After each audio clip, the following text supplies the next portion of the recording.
So this is behind the screen number 14. Going back to the Maze of Smoke and Mirrors dungeon that started building a few weeks ago, last year at this point. You'll notice there's no recap, not because we're not playing tonight, but because I'm not feeling well enough to play, and the stream might not be as long as usual, depending on how I feel. But I wanted to stream and to do work on this to,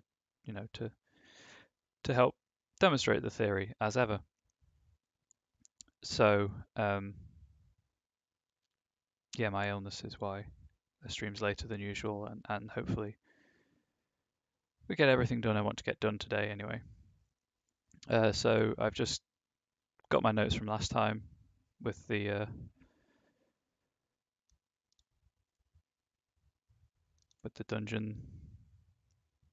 rough dungeon structure, which I realized was formatted incorrectly. So that was embarrassing. Sorry about that. And going to refine it, maybe get rid of a few things, alter a few things. A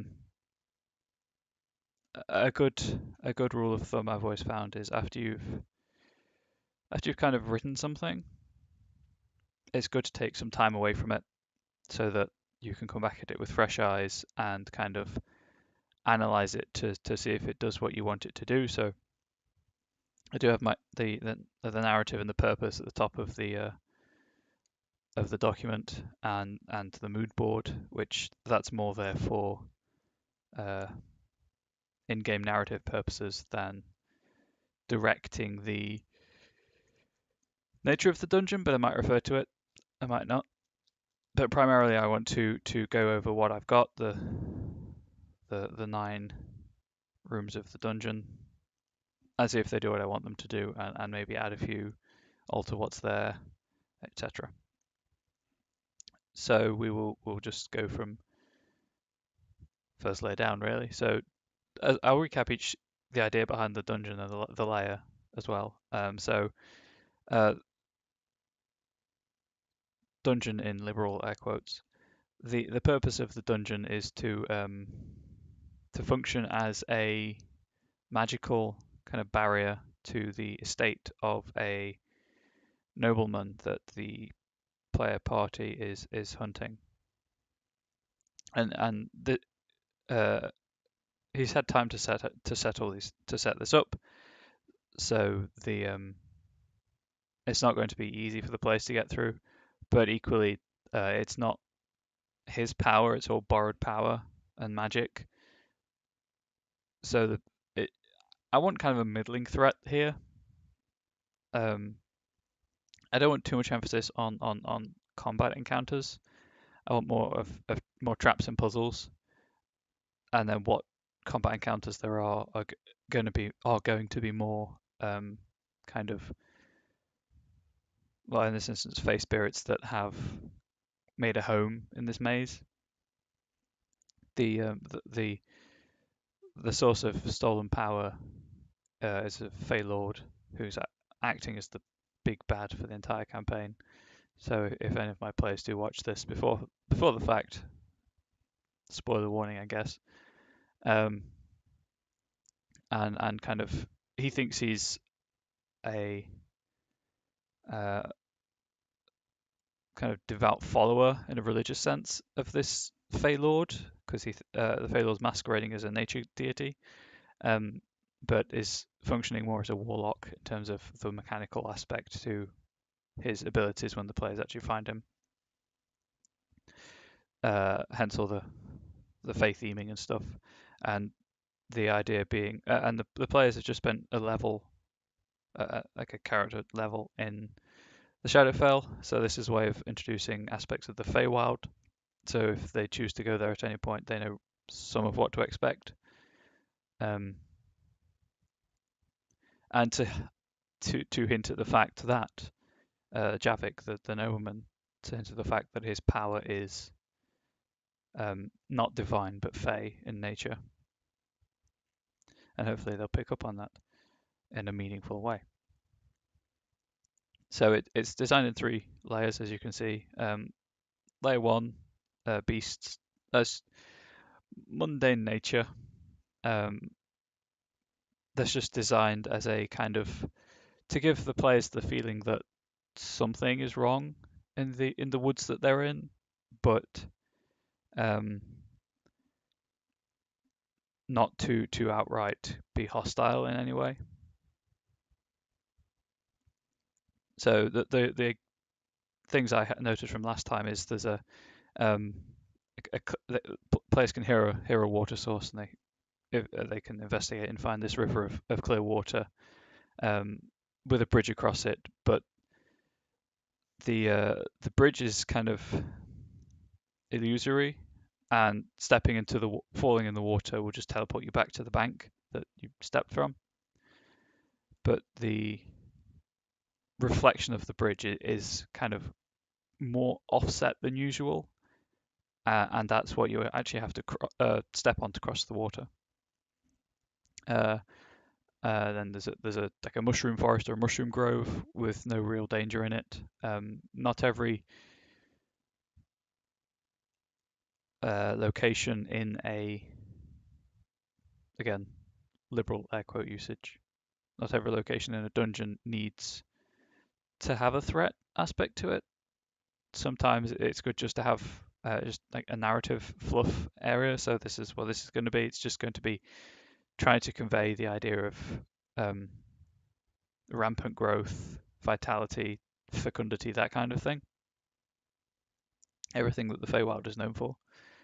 And then there's just going to be, again, it's empty room, probably another clearing or kind of a ruined orchard with a ruined house next to it, overgrown orchard with a ruined house next to it, where the players can find some herbs or fruits or something to help with their alchemy and herbalism stuff.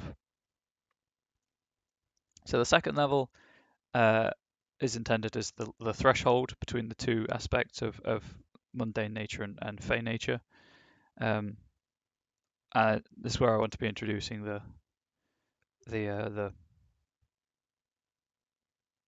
fantastical elements of the dungeon. So I'm not sure about the boggle encounter. So boggles are a fey creature that, if there's a like a threshold nearby, the suggestion I made is dream catchers. If they can use that bounded threshold to kind of teleport through. I thought this would be cool, but I can't, at the time of recording, at least, think of any way of having this be anything other than a combat encounter. And I don't want there to be that many combat encounters involved in this dungeon particularly. So I might move this to later in the story of the level. Uh, and have this as kind of a representation of the emotional state, because boggles are created by feelings of loneliness. Have this as a representation of the emotional state of Javik's family. Because you can't get to the estate unless you use a magic telescope and look at a specific point, stand in a specific spot and look through the telescope, and that's how you find the estate, and kind of you can access it. So they are isolated from the world, and the players have taken so long that Javik's had time to set up this maze. Uh, um, so the uh, so he's dismissed all his guards, or most of his guards anyway. Um, so in place of this, I had thought I've got an augmented reality application for tabletop role playing with traps and things as part of the augmented reality functionality. So what I could do is print out the tokens for it and kind of have a trap-filled area that the players have to navigate for whatever reason to progress, but with the traps being invisible because of their fey, because they're more fey and kind of just coming through onto this realm. So kind of having like uh, unusually large vines and things like that, not necessarily assaulting the players, but just kind of passively reacting as the PCs progress. And then one of my I gave the players a limited form of true sight, and then the idea being that if the players figure out that there's invisible traps here, I just hand them my phone with the AR application on it and say, "This is what you see." Because this is vaguely what I had in mind when I backed the project on Kickstarter. So just, well, no, they are actually going to be invisible. Spell Fae as it is spelled in the book for my own sanity.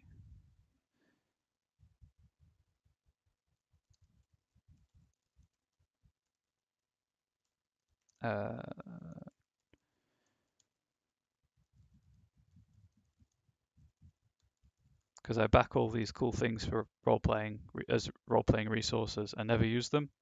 So I thought this would be a good way to actually, um, make use of this Kickstarter project. The Quickling Grove, I like it as it is. This could be a social or a combat encounter, and that's fine. Something I have noticed is that apart from the bridge thing, there's not really puzzles in this dungeon.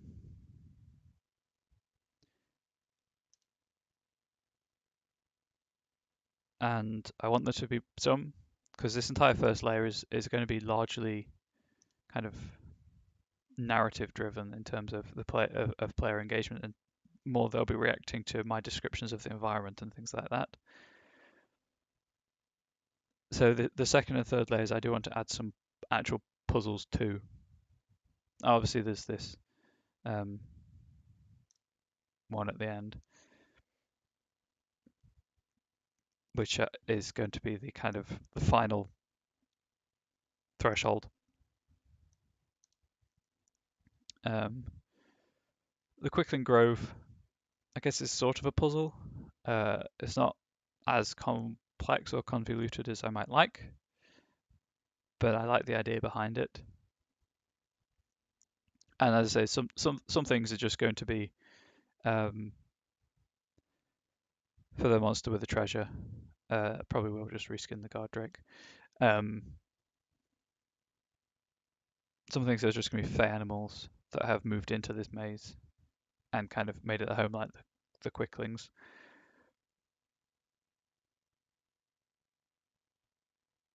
And then the third layer is just more explicitly fey in nature. So it's going to be, well, as you can see, kind of harkening to Arthurian legend of the sword in the lake. It's just going to be a great sword that kind of functions as a treasure item if the players choose to sell it. But trying to get it, if they choose to, they don't have to, obviously. If they choose to, it triggers a combat scenario with an elemental or a water wizard or a naiad or something.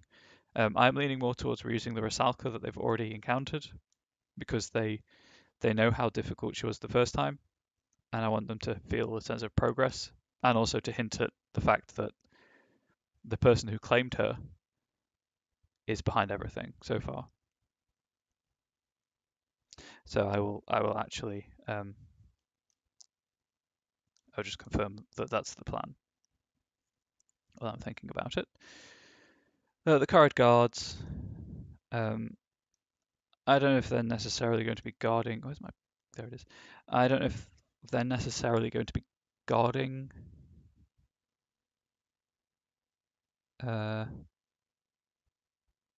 anything in particular related to the actual maze, but they could be guarding something important to Javik or to the big bad. But I think I'm leaning more towards Javik and his kind of Prestes Corrid into service.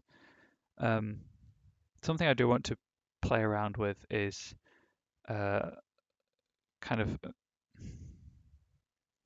having Javik trap his family in a mirror to misguidedly protect them in a way, and then have the people or have the beings that look like his wife and child be kind of mirror creatures. Um, so that the card could maybe be guarding a mirror, not necessarily the one he's used, but a mirror um, that either was broken somehow or didn't work as he expected it to, and have one or two mirror related puzzles to hint at what's happened. There was actually a mirror puzzle in the Tomb of Annihilation, now I'm thinking about it, in a way where see if I can find it quickly by flicking through. Kind of the player character goes into a room and their reflection starts kind of acting around. I can't remember what floor of the tomb it's on, unfortunately, so just gonna keep speaking out loud to distract myself while I flick through the book to find it. And I haven't really figured out yet what well, it's not this floor, I don't think, what the kind of the mirror folk are going to be like in a way. I'm thinking that they will just act as they'll have kind of the stat line of the NPC that they're replicating, so a noble for his wife and I find a suitable one for his child. But when you reduce them to 0 hit points, which obviously would be quite easy at 7th level. I mean, there's a mirror of life trapping, but it's not exactly what I want. I'm pretty sure there was a mirror puzzle, which at the level my players are at, which is I believe is 6. It's been so long, I can't remember. Will be quite easy for them to reduce them to 0 hit points, and then kind of when reduced to 0, they kind of shatter and reform as just these humanoid pieces of broken glass,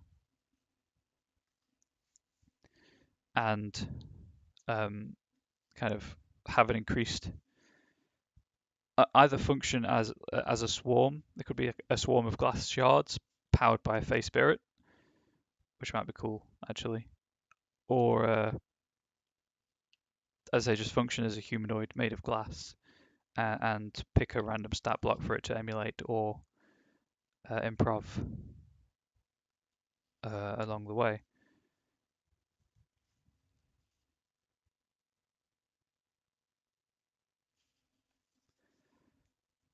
Man, I really wish I could remember where the mirror trap was in the Tomb of Annihilation.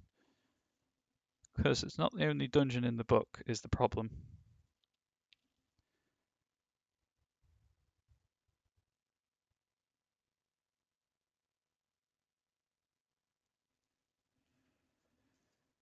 Um,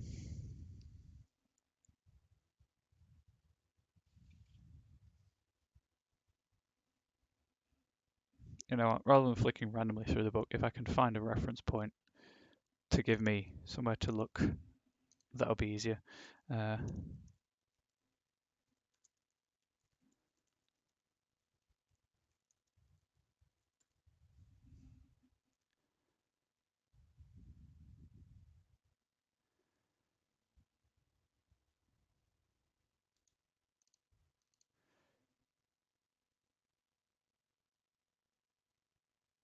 So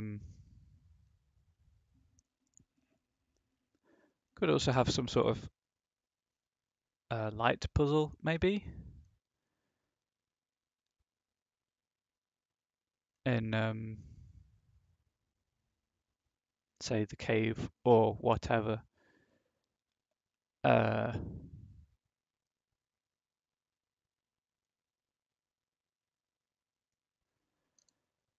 the card are guarding. Although the difficulty there is will the players pick up on what I'm trying to suggest.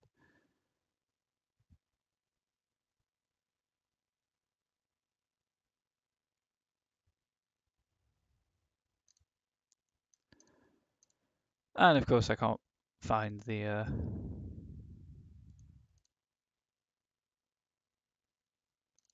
thing I'm thinking of.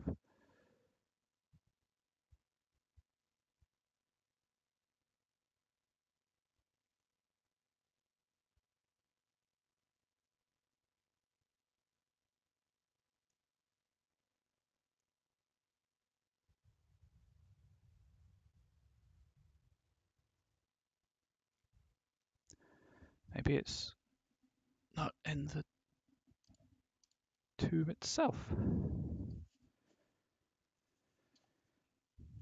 If I can't find it within the next few minutes, I'll just take some time off stream um, to flick through the book properly, and but of course there's no index. Find the puzzle I'm thinking of.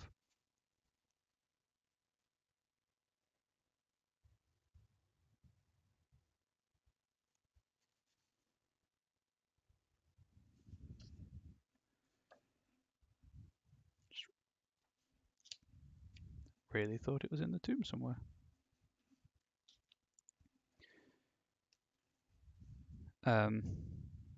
So the thing that the card are guarding, if it is a mirror of some kind, I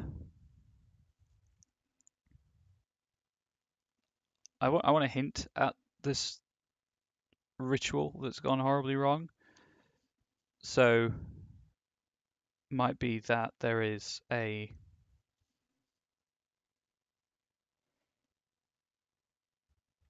a humanoid. If I go with his family turn into swarms of glass of animated glass when killed, if there is a kind of a humanoid um,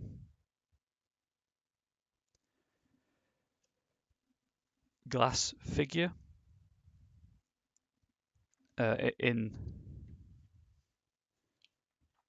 this cave to hint at the fact that he's done something horribly wrong or something went horribly wrong. I'm not entirely sure the players will pick up on that, which is the problem.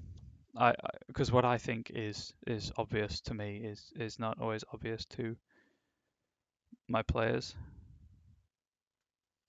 Yeah, I'm going to have to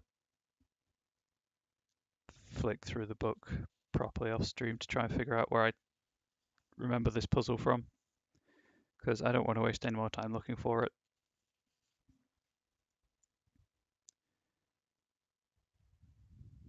Hisei is still flicking frantically through the book to find the puzzle.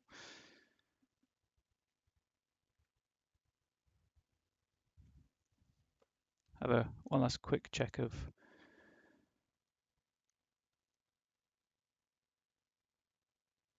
the internet.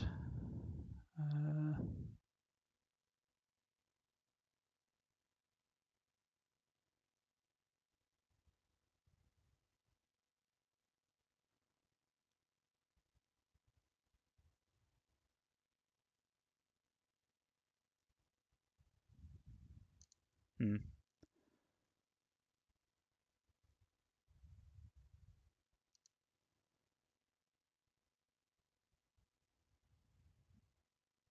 I like how this one mentions a specific shrine, but then doesn't actually make reference to the shrine in any way.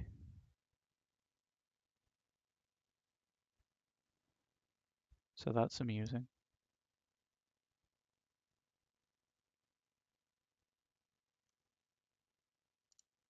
Anyway, I will sort that out later and then maybe have to do a third part of these workshops because I've spent enough time trying to find out the puzzle. Anyway, so combat social encounter. So they will be guarding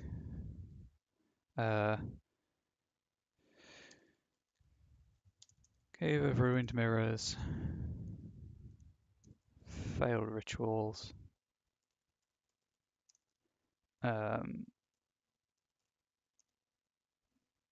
humanoids composed of glass, and insane.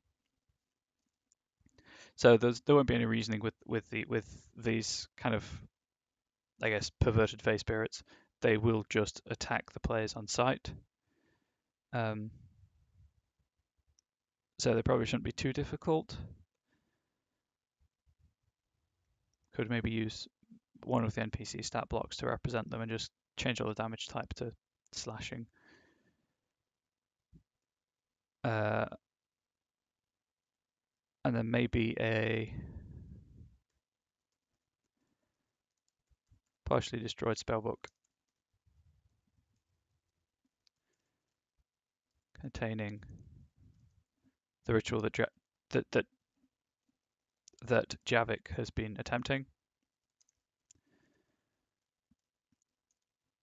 but it'll be incomplete. So this is more of an explicit kind of this is what he's doing, but kind of with information missing. So if I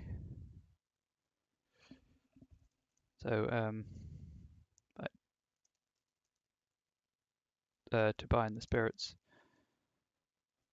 face spirits to a reflection.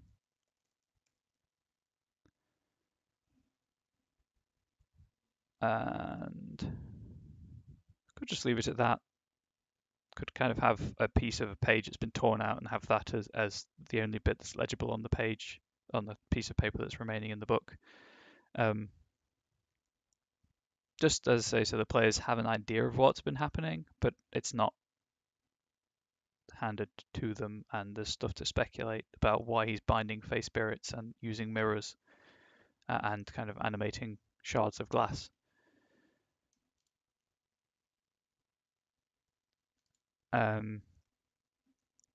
So I do like that, and I've been wondering what the card could be guarding. So that works well. Formatting undid itself apparently. But there's no real puzzle there either. I might go back and add another puzzle to the second layer. But for now, so the last thing, trap. There's going to be a puzzle to resolve the trap.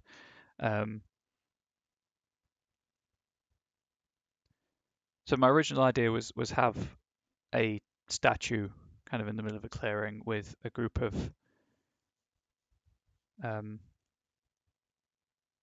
heads arranged around it, and players have to pick the correct head to put on the statue and then do something. Now the trouble I'm having is because this isn't a traditional dungeon, because it is just a forest. I'm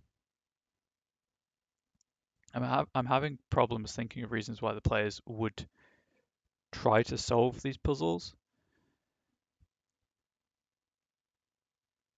I mean, this one could just so easily be that they can see the gates of the estate behind the statue, but they're closed by kind of plant life, and there's no other way into the estate itself. So they have to solve the puzzle to unlock the gates and get in.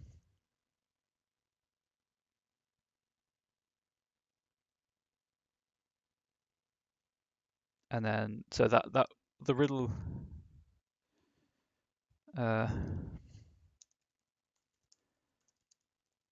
choice of Fey maybe for the head.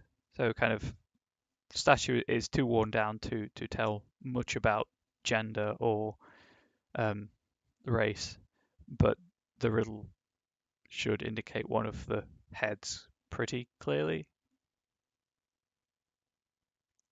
And then you get it wrong, you put the wrong head in, and as I say, you reskin lightning bolt to be a vine, as the repercussions of just kind of blindly choosing every head.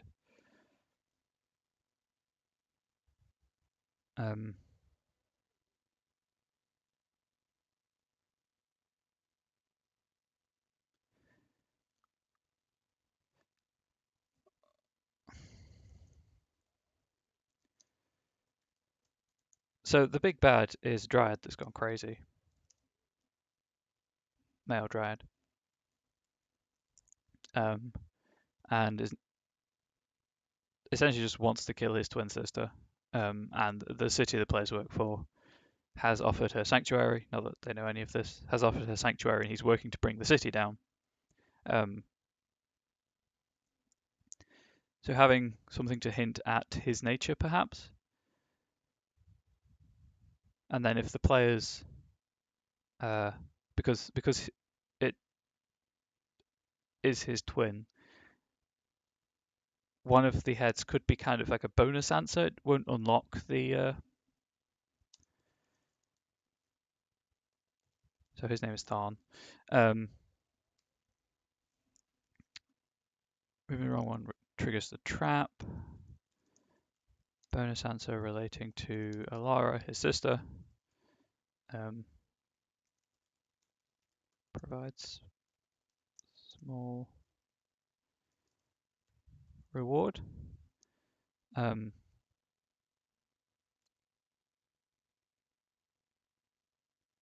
Could be some sort of consumable item, perhaps.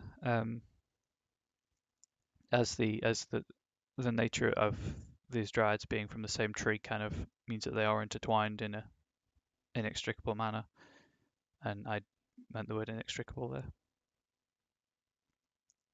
So it won't unlock the door, but it could give them something that when they meet her, if they show it to her, leads to kind of them getting her blessing, maybe.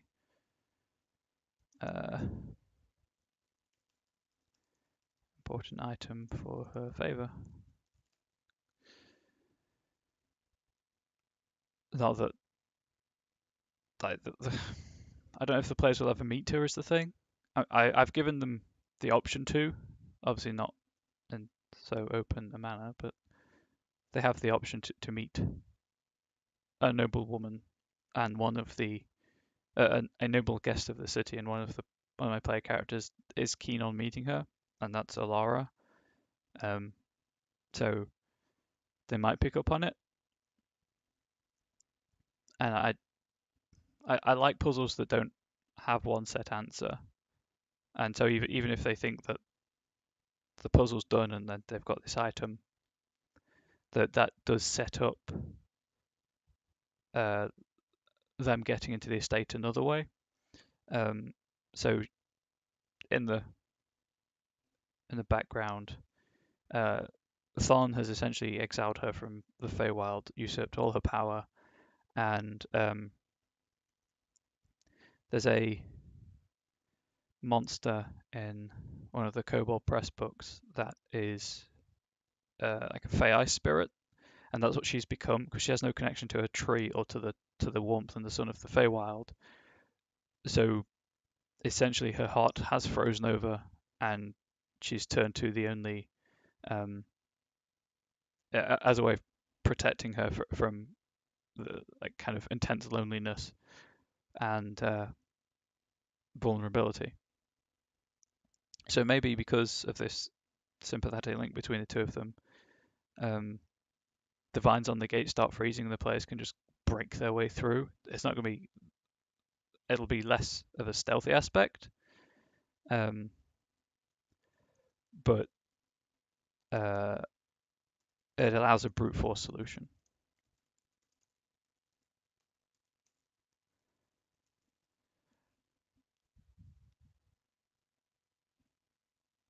So, be what? Born of tree and sun, warmed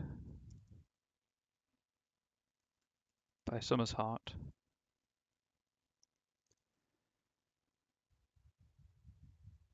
I am one with the world. The world is one with me. So if we have male and female presenting, at least, Fae with bark skin, Fae with fiery hair, so kind of hair stylized, designed to look like a stylized representation of fire, and because going back to the summer's heart, and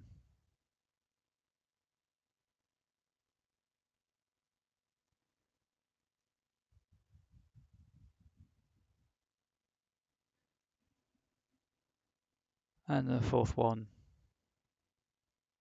Or to be fair, I could have male and female presenting Fae with bark skin, with fiery hair,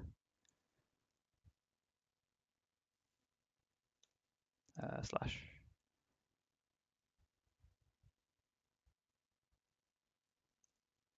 And sure, why not? Just have two, have ones with crowns.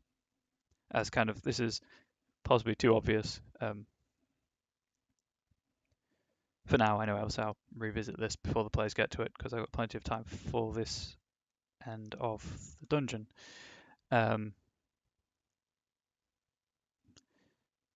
So, going back to the beginning of the dungeon, got a brief puzzle in that the players have to figure out somehow that they can cross the river by using the bridge's reflection.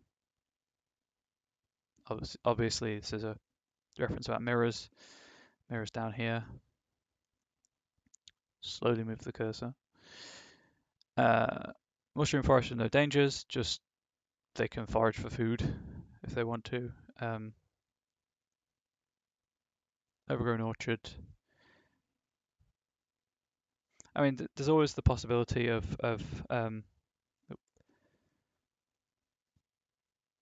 just wild animals roaming around. And if they make any excess noise or anything like that, then they will obviously attract the attention of the wildlife.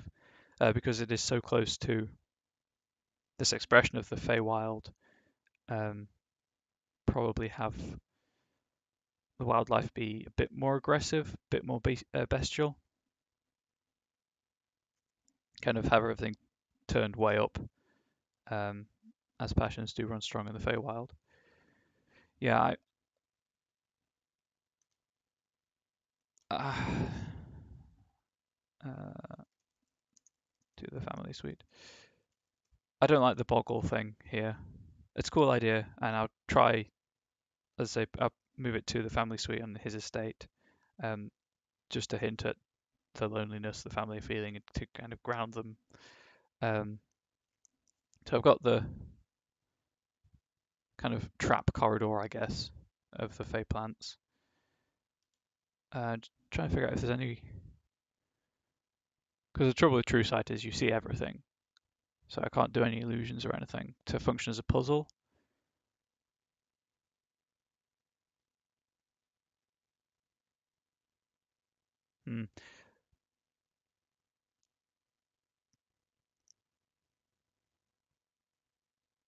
But it's a good idea. But the AR application I have is at the minute quite limited. I'm hoping they update it soonish with more content so that I can do more stuff with it. But I guess this will function as a trial run for the idea, at least.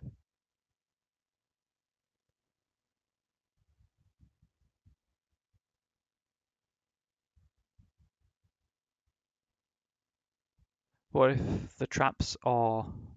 Well, why would the players hang around an area that's trapped? They have to solve a puzzle to get out or find something useful. So what if it's the source of the river from first layer is pouring from a jug in a tree?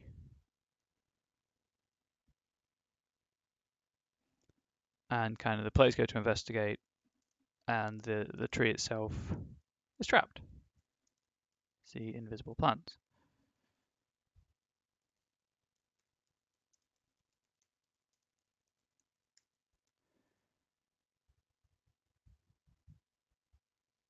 And then they get up there, and the jug is I guess like magically sealed in place.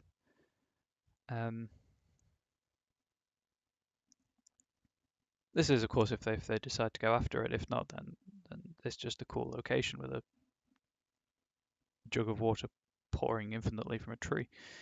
Tree is trapped. See invisible plant. Let's make an exchange with the tree spirit. So I don't... Not a dryad. I don't see this as being a dryad. This is more just a sentient force living in the tree, perhaps. And it wants something of equal worth. So it could be something like knowledge, if you go with the symbology of a jug pouring water,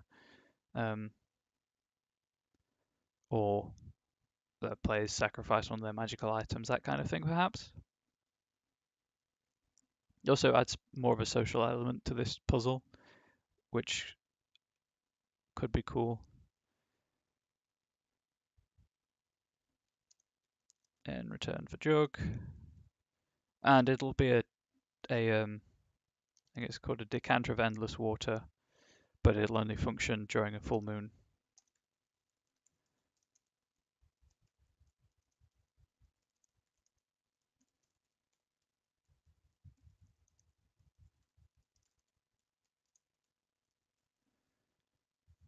Or in the Feywild.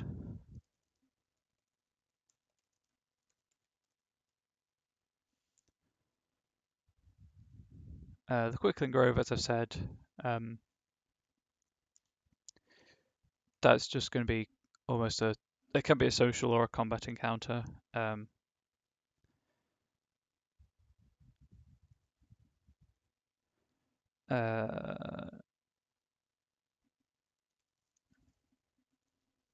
That's not how you spell meters.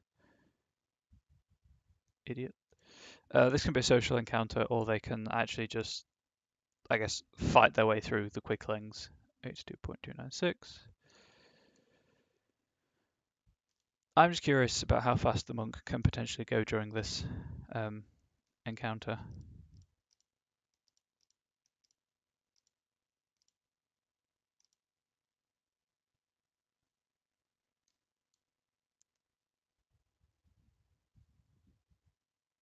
That's converting it the wrong way.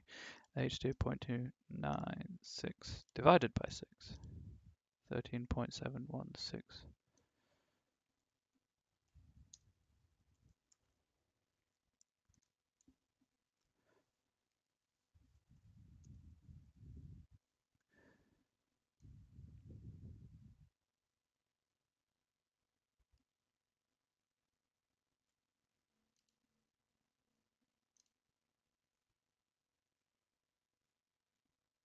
Okay, so a brief bit of maths reveals that going at full pace, which the monk can only do for one round due to being a tabaxi and being able to double their movement per turn, they can travel about 30 miles an hour.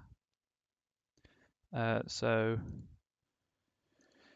I think, because if you have any absurdly fast characters and things like that, I always like having a like a real world counterpart as a reference point. So 100 divided by 13.2 seconds.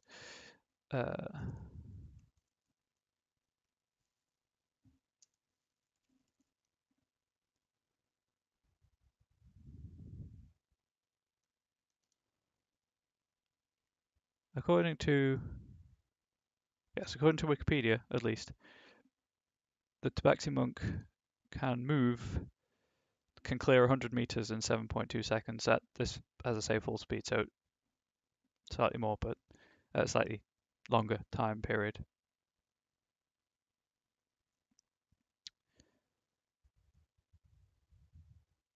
Well, to be fair, they could travel 82 meters in a round, so they could clear the 100 in faster speed than current world record holder Usain Bolt, which is cool. So the quick things, as I say, they're going to steal some, as it says, they're going to steal some items. They're going to be generally annoying, and then it's up to the players how they resolve it. I'm going to draw their attention to this 250 foot, or to this long patch of flat, clear grass, with something that the quicklings could conceivably be using as flags at one end of it to suggest a foot race to them. But they could equally just try and fight their way through the quicklings, who will react with hostility if the players try to recover their items. And then the treasure that the monster has, it might simply be a potion of animal friendship or something, that, or like something relating to animal friendship or animal speak with animals, that kind of thing. Because one of my players just really likes trying to speak with animals, and bless him, he's not succeeded yet. Everything he's tried has not had the beast keyword, apart from a horse. So that'll hopefully work.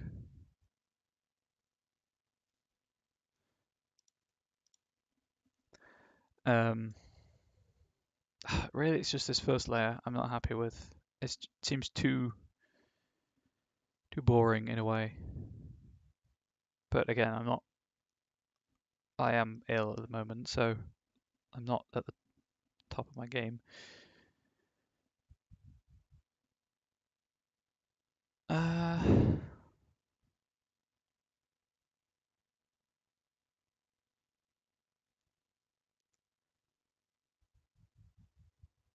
The thing is, I have to be careful with magical items being kind of the go-to thing. But there could be, because my players have a lot of magical items at the minute, and obviously with this not being a dungeon, as I've said, there's no real emphasis on the players completing every room sequentially. They could ignore puzzles. So I want everything to be they can just go straight through this. Well, I've got a few things I want to discuss after I've finished this layer, but they can just ignore the bulk of the maze. They can ignore all the encounters. The only one they have to do is the very last trap to get into his estate. All of these other things are just points of interest that could grab their attention, and I'll probably have some random other smaller cool things scattered around that kind of they're walking through the forest and they see this thing. But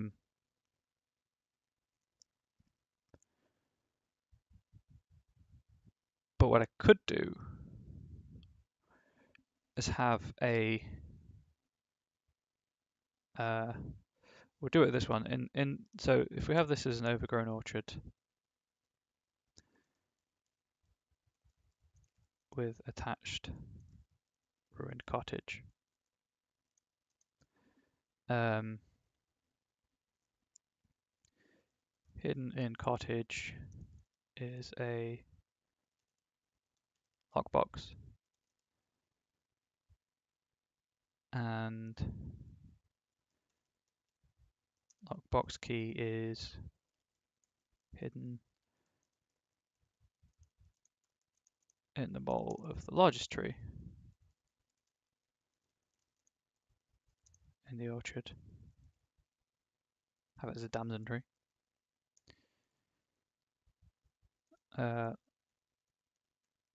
Lockbox contains probably something related to animal lore or to Fae.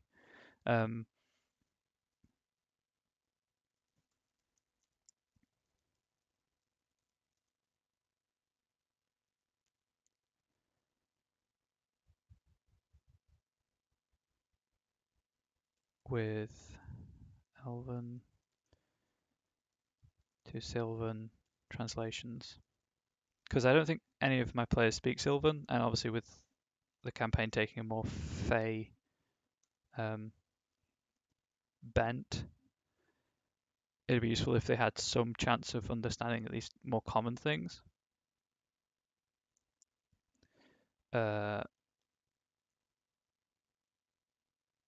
Elven annotated translation. Oh, we'll have annotated entries on Fae spirits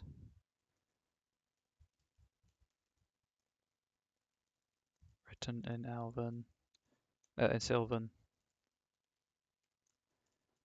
annotated in Elven,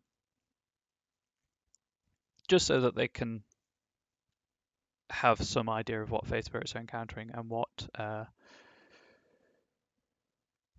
abilities the Fae spirits they're encountering have. And this could be somewhere where I mentioned the Mirrorkin or Mirrorfolk or whatever I end up calling them. This is also the kind of an instance where I'd love to actually have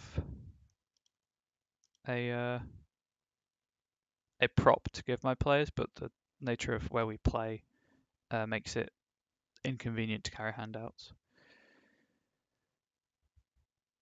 So the additional stuff I wanted to talk about. So first layer of beasts, it's mundane. So descriptions are given clearly and with cardinal directions, with compass directions. The second layer, beasts and fae, going to go with the. This is again clear descriptions, but with cardinal directions, which actually I think means the same thing.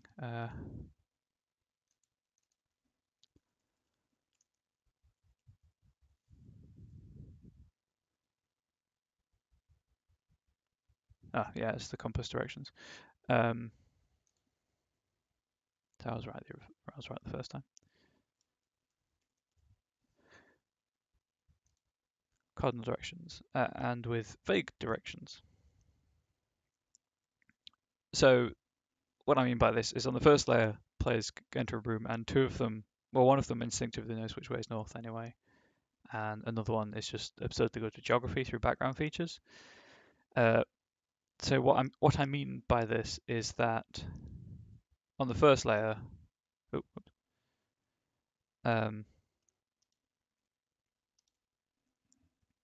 directions will be you step into a clearing, there is an exit to the north and an exit to the east. And then when they get to the second layer, it'll be you step into a clearing, there is an exit to your left and an exit to your right.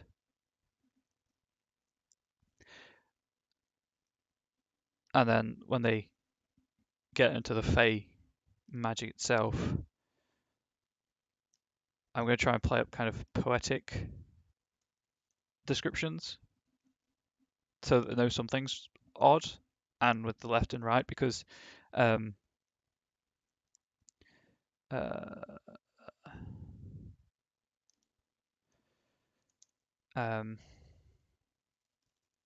ground level mist obscures signs of passage. So when the players get to the second layer, and kind of the more dreamlike aspects of Fey nature start kicking in, I want them to find it harder for them to kind of retrace their steps and keep track of direction. So if they ask me for clarification, I might mix things up with kind of they enter a room and there's an entrance to the left and the right, and they go through the right one, and then they ask kind of where they've been. I'll say, oh yeah, you entered this room and you went left, just to play up the capriciousness and chaotic nature of the magic.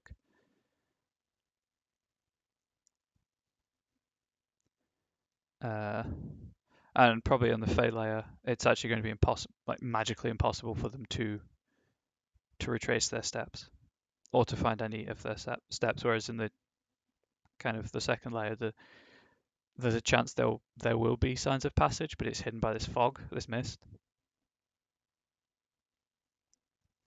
So these are my primary points for this dungeon, this maze of smoke and mirrors, made with reference to the ground rules of the dungeon and the narrative and purpose that it has. So to recap, it's designed as a defensive measure to mislead and repel intruders from a nobleman's hidden country estate where he has fled after trying to incite a coup or a revolt to seize power. He believes he is a devout follower of a god. The god, in fact, is an archfey lord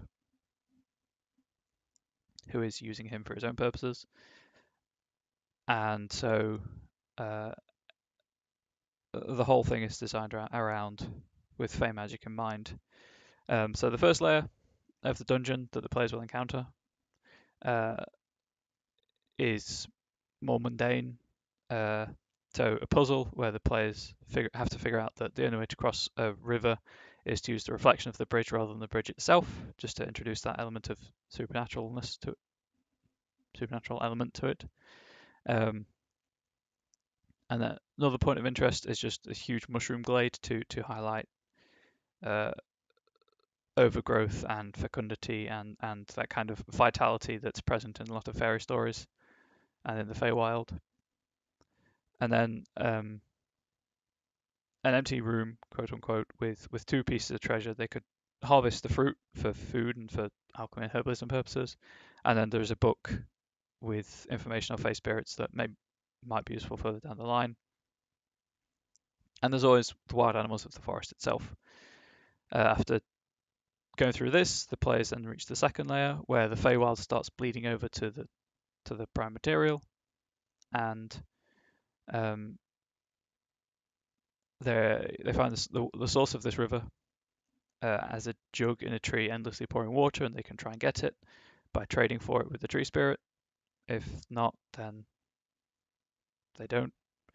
A grove of quicklings, which are absurdly fast Fey spirits, steal some of their items. They can either fight them for the items, or they can find another solution. The proposed one here is a foot race. And then they also can encounter probably a guard drake, but nature skinned, guarding treasure related to natural beasts, probably a consumable of some kind of animal friendship or beast speak with animals.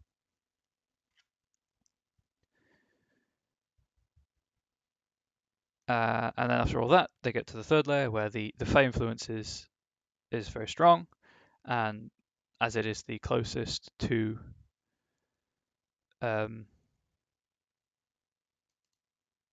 this nobleman's estate, where they can't find their way back, leaning more into the poetic and literature attitude of description, and with incredibly vague directions where they can try to grab a great sword at the bottom of some water, which just functions as a great sword. It's only functioning as a great sword because the Javik, the nobleman himself, has a magical weapon that is intended for the party to use. But trying to get it kind of summons a Rusalka the players have already encountered, but they should now find much less of a threat. They also find some Karad guards guarding a cave of ruined mirrors, which contains humanoids composed of glass animated by insane-faced spirits, the product of failed rituals, and they also find the kind of mostly destroyed ritual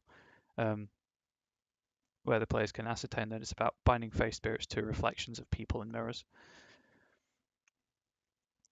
And then the final puzzle to actually get into the estate, they have to solve a riddle by putting the correct head onto a statue. There are two answers. One is the correct one, which essentially unlocks the gate to the estate. The other one is a bonus answer, which gives them an item that will probably be important going forwards, but allows them to brute force their way through the gate by smashing it down. The former is silent, the latter is obviously loud and will summon some of the few guards remaining on Javik's estate. I'm happy with where this is currently. In theory, I'll be able to revisit it for a third go round before the players get to it. And if that is the case, what I will probably do is do it as kind of a very fast recap, and then move on to Javik's estate itself and workshop some encounters or traps and puzzles to be found on the estate, because I don't think there's enough content for a third workshop of this. But that is a problem for the future. My plans going forward, and this won't really matter to anyone watching on YouTube as much, but for the Twitch audience, Thursday's stream will be Temtem, Friday's stream will be Apocalypsis. Hopefully I can stream on those days fine. Hopefully whatever I'm suffering from passes. And then back with this next Monday, as usual, hopefully at an earlier time, with the recap and possibly not this, possibly going back to the environmental effects that I discussed, that I in chat, we discussed last week, and build upon those with some rules for climate and exploration environmental effects, because I was really happy with what we were doing last week and with what came out of last week's stream. So if you want to be involved in any of those streams, if you want to watch along, obviously follow me on Twitch. If you, for whatever reason, don't want to, can't, but still want to, consume the content, everything's uploaded to YouTube after the fact, where the channel is Comrade Bubbles on YouTube. If you're watching this on YouTube, it's Comrade Bubbles on Twitch. I try to upload these as soon as I can after streaming. Really, that's it. So if I don't see you for the rest of the week, if you just want to tune into the D&D streams on Mondays, that's fine. See you next Monday, hopefully. If not, I'll see you when I see you. But have a good